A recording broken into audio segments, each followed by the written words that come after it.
The dose makes the poison. Welcome, everybody. It's Jason Barlow, RMT. I'm here today as your therapist and your coach to help you transform your stress, your tension, and your pain into health, happiness, and vitality. So every Thursday, I put out live video and podcast episode to teach you snippets from my new book, The 15-Step Playbook for Pain Relief. Once again, this is available for free digital download. You just have to go to my website, jasonbarlowrmt.com. Just leave me your email address and I'll fire off a digital copy straight away to you. If you want to get this physical copy, you just have to go to Amazon, put in the 15-Step Playbook for Pain Relief, and it will mail a copy directly to your property. So I designed this book with all my experience over the last 20 years, personally and professionally, being a therapist.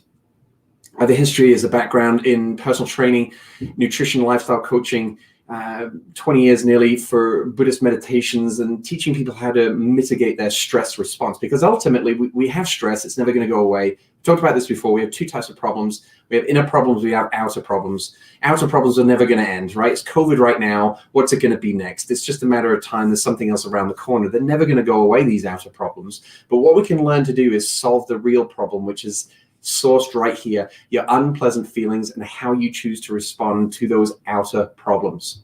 Inner problems can be solved. We just have to learn the methods of how to do that. And I get into aspects of that in my book, because ultimately, let me share a little personal story for you. The premise of today's is called The Dose That Makes the Poison.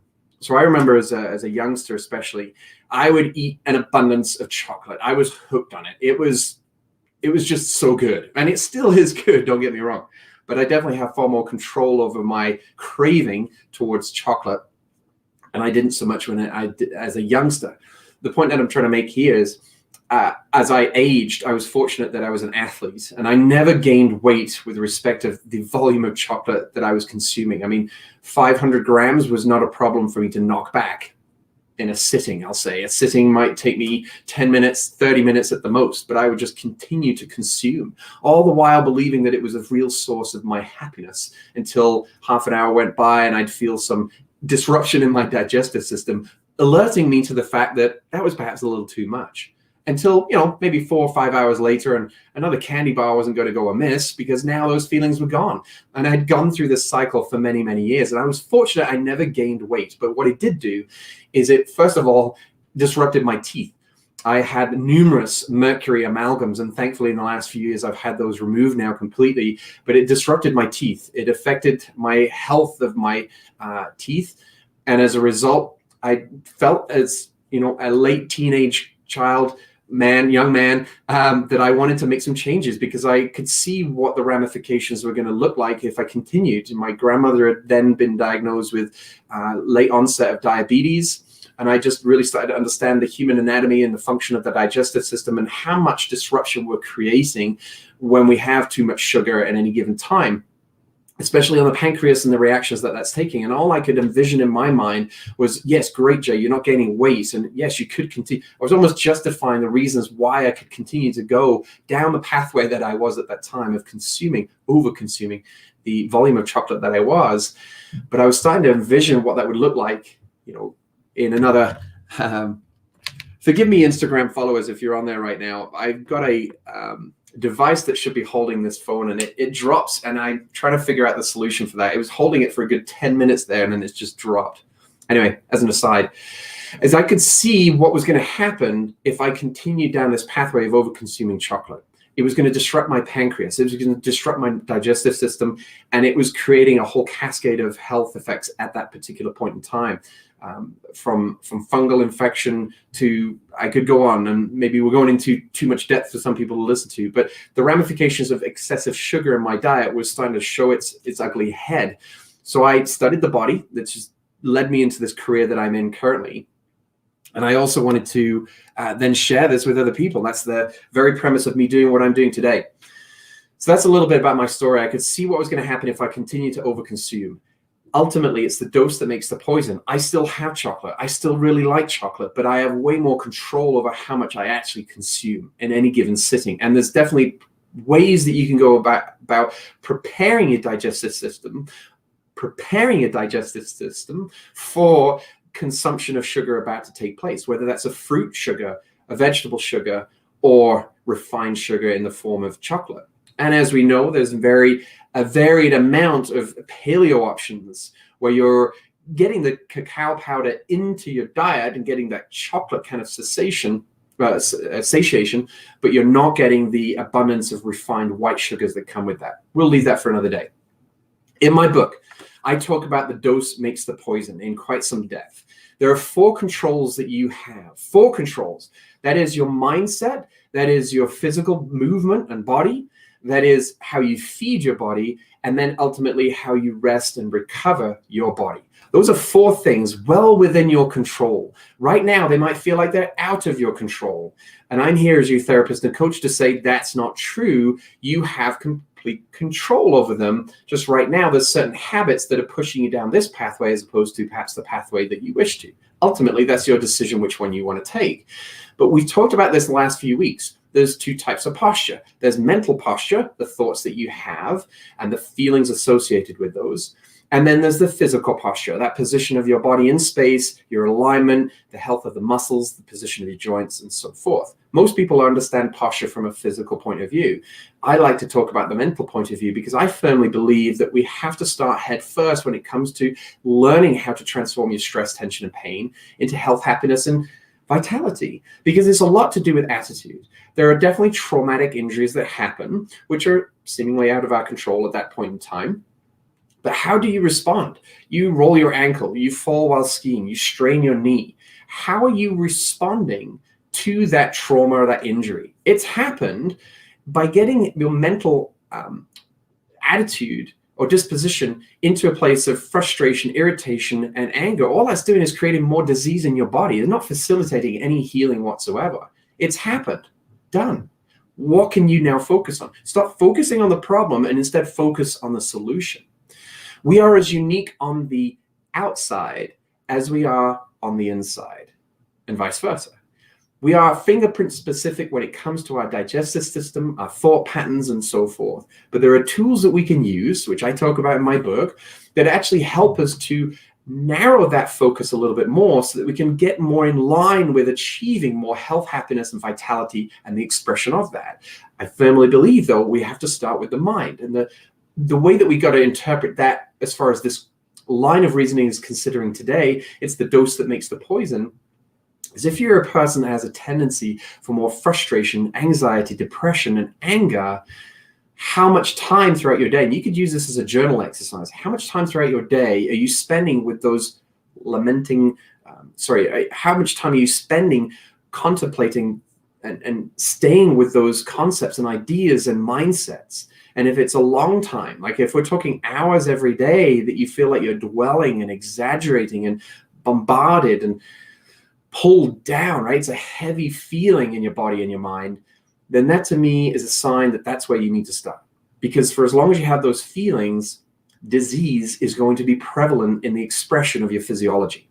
Your body believes every word you say. And the very words that you're saying, and that's not necessarily just the words that you're saying externally to other people, but how many thoughts are you having every day that surround those negative types of feelings? That's feeding your physiology, and it's telling it to not repair. It's telling it to express more disease, express more stress, express more tension, express more pain.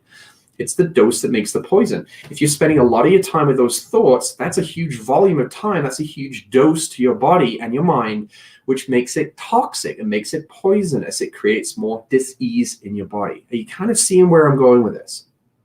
So in the same regard, we then want to transform and push this the other way. Now, from a mindset point of view, from my experience being a Buddhist practitioner, there is no end to the volume of happiness and contentment that you can experience. That actually never tips to a point of poison in your mind or your body. Because if you really understand true sources of happiness, and that is the mind of inner peace and contentment and love and compassion, these are just like a forever giving well and reservoir of peace and contentment and happiness. And all that does is create more healing in your body and your mind. Now, from that point of view, there is no dose that makes the poison. The only thing that can happen is we aren't able to sustain those minds, especially when we're first learning to understand these ideas. It can be difficult to understand, difficult to want to take on. Ego gets involved. We become quite stubborn. We go back to our old patterns and our old habits. So then it becomes the dose that makes the poison again with respect to those negative feelings. When it comes to the physical body, we can go down that pathway a bit more of the dose that makes the poison, because even sleep, have you noticed if you get too much sleep, you just don't feel rested. You feel mentally foggy. You feel, this is my experience, you feel like you don't have 100% battery recharge. It's interesting. That's been my experience. So you have to really start to understand and listen to your body, listen to your mind. The signs and the symptoms that you experience on a daily basis, whether it's mentally or physically or both, are merely signals of your body trying to get you back to what we call the sweet spot, or the sweet point. Sweet spot. Put the two together. And I talk about this in my book, the 15-step playbook for pain relief. It's the dose that makes the poison. Too much water, too much food in any given setting, right? If it's the greatest food in the world, organic, whole foods, and great, but too much of that, your digestive system isn't going to accept it, and you're going to feel like you're going to want to vomit. Too much sleep, too much sex, too much exercise, right? We know that one too. We tip the point where we've done excessive amount of exercise, but we also want enough to create stimulation to the body. Do you see where I'm coming with this? So we've got to find that sweet spot, that middle way, especially when it comes to the physical body, because ultimately your body is going to express what dosages that you're providing it with. So try this for the next week. The dose makes the poison. How does that apply to you currently from a mindset point of view? How much of your day are you dwelling on the negative side versus how much of the day are you able to get yourself to a positive mind space, a more peaceful, happy, contented mind space? And in the physical expression, how much sleep, how much water, how much food, how much rest and recovery, start to figure out the balance point that works for your body and your mind. And how do you do that? You just get out there and you do it. I've given you some guidelines in my book, but then you have to start listening to your body and your mind.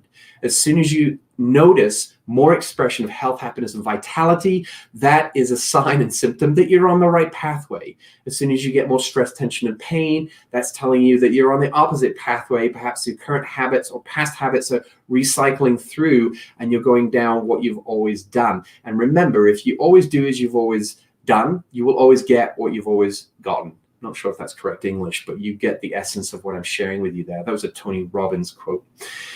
I hope that's been of benefit for you today. The dose makes the poison.